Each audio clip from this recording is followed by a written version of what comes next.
En las tierras frías y brumosas de Irlanda, donde las colinas parecen tumbarse bajo el peso de siglos de historia sin dueño, se cuenta la leyenda de un espíritu cuyo grito rompe la quietud de la noche y hiela la sangre del más valiente. Los ancianos la nombran con temor, pues saben que decirlo demasiado alto es invitar a su presencia. La llaman la Banshee, el lamento de la muerte, el susurro que anuncia el final.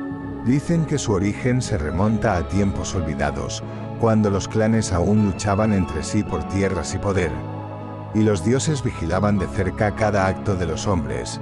En aquel entonces vivía Aisling, hija de una familia noble, joven de cabellos rojos y voz cristalina que podía llenar una sala de música como si los ángeles mismos descendieran a escucharla.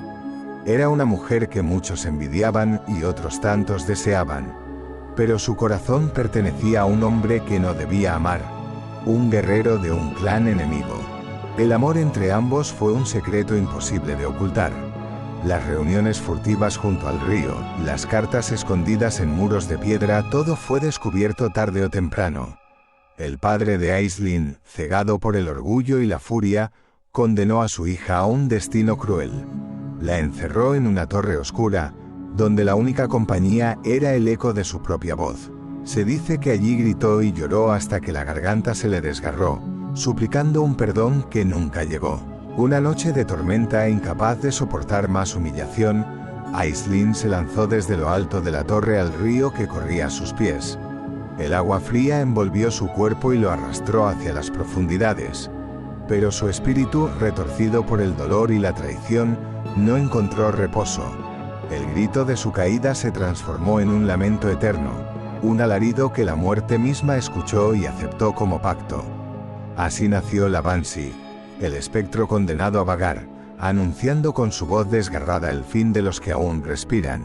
Con el tiempo, las apariciones comenzaron. Campesinos que regresaban tarde del trabajo contaban haber oído un llanto en la colina, un sonido tan penetrante que las ovejas huían despavoridas y los perros gemían escondiéndose bajo la tierra. Viajeros aseguraban ver a una mujer de cabellos largos, ondeando como humo, con un vestido blanco manchado de barro y sangre, peinando su melena frente a un río.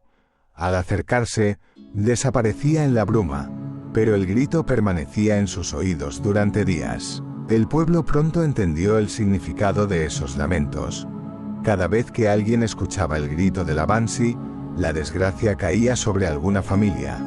Un anciano moría en su cama sin razón aparente, un niño enfermaba de pronto y no volvía a despertar. Un joven viajero jamás regresaba de su camino. La Banshee no mataba con sus manos, no necesitaba hacerlo. Su grito era suficiente, un presagio de lo que ya estaba escrito. En algunas aldeas, las familias nobles decían tener su propia Banshee, ligada a su linaje desde hacía generaciones. Su aparición no era casual. Era un recordatorio de un pacto ancestral, una deuda de sangre que jamás sería pagada. Algunos incluso la llamaban protectora, pues aunque su llanto era temido, también servía de advertencia, permitiendo a los vivos despedirse de aquellos que partirían pronto. Pero la mayoría la veía como un castigo, una sombra que nunca debía ser invocada. Con el paso de los siglos, el rostro de la Banshee se volvió más difícil de describir. Algunos testigos hablaban de una mujer hermosa, de piel pálida y ojos tristes, cuyos sollozos inspiraban compasión más que terror. Otros aseguraban que su rostro estaba deformado por el odio, con ojos hundidos, dientes negros y una boca demasiado grande para ser humana. Hay quienes juran que no tiene rostro en absoluto, que su cabeza es solo un vacío oscuro del cual brota aquel chillido antinatural. Entre las historias que aún sobreviven, hay una que se cuenta al calor de las chimeneas, cuando el viento golpea las ventanas y los niños escuchan con los ojos abiertos. La historia de Eamon, un joven que vivió en un pueblo olvidado en las montañas, y que cometió el error de seguir el llanto en la noche. Era invierno y la nieve caía sin descanso. Eamon regresaba tarde de ayudar a su padre en el campo cuando lo escuchó. Un grito lejano, como el lamento de una mujer herida.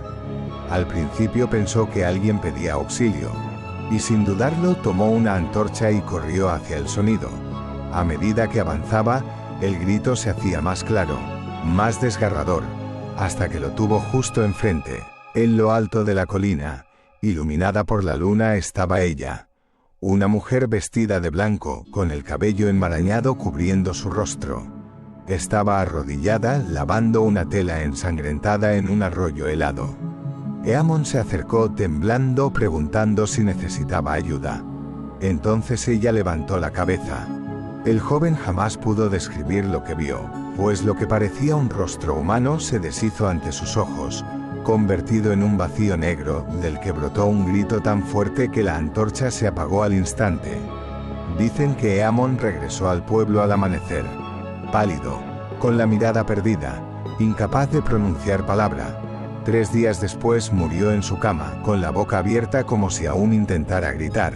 Historias como esta se repiten en cada rincón de Irlanda. Relatos de hombres que la vieron en caminos rurales, de mujeres que la escucharon llorar en ventanas, de niños que despertaron en medio de la noche con un alarido en los oídos. Y siempre después de esas visiones alguien moría. La Banshee no necesita tocar a los vivos. Su misión no es castigar con sus manos, sino con su voz. Es la heraldo de lo inevitable, la sombra que anuncia que la muerte ya está de camino. Algunos intentaron enfrentarla con oraciones, con amuletos, con cruces de hierro. Ninguno logró silenciarla, porque su grito no pertenece al mundo de los hombres, sino al eco del más allá. El origen de la Banshee se convirtió así en una advertencia eterna. Una mujer que murió de dolor, condenada a llorar por siempre, atada a los vivos como recordatorio de que ningún corazón humano puede escapar de su destino. Hoy, en las colinas de Irlanda, los ancianos aún aconsejan a los jóvenes no seguir los lamentos en la oscuridad, no responder a las voces que llaman desde la niebla y no ignorar un grito que rompe la noche, porque no siempre pertenece a un ser humano, porque cuando la Banshee llora, alguien, en algún lugar, está a punto de morir. Y así la historia sigue viva, viajando de generación en generación, como el viento que atraviesa los campos verdes y las ruinas antiguas. El grito de la Banshee, nacido del dolor humano, transformado en espectro inmortal, sigue acechando desde la oscuridad. Porque la muerte nunca llega sola, siempre está precedida por un lamento. Y ese lamento es eterno.